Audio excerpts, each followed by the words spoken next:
आंसू बड़े अनमोल है, उसे खोना फिजूल है। आंसू बड़े अनमोल है, उसे खोना फिजूल है। उनके लिए रो जो तुम पे निसार है, उनके लिए रो जो तुम पे निसार है। उनके लिए क्या रोना जिसे किसी और से प्यार है, किसी और से प्यार है। कि अक्सर दिल के दुखावे के हुआ अपने, कि अक्सर दिल के दुखावे के हुआ अपने।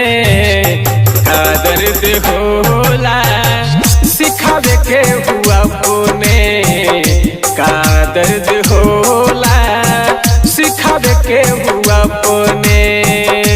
ई रिश्ता जुड़ला से बेसी टूटे कतने, का दर्द होला सिखावे के हुआ अपने, का दर्द होला सिखावे के हुआ अपने।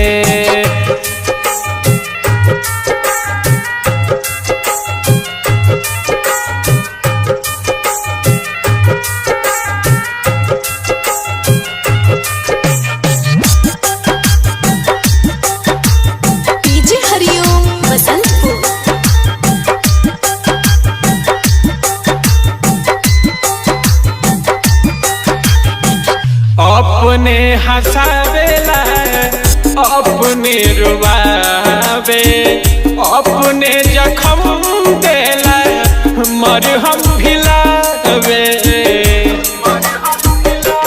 हाँ, अपने हंसावेला अपने रुबावे, अपने जखम देला मरहम भिलावे।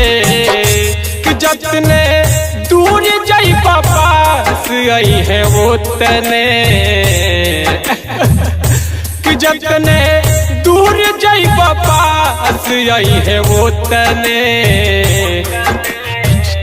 का दर्द होला सिखावे के हुआ अपने, का दर्द होला सिखावे के हुआ अपने।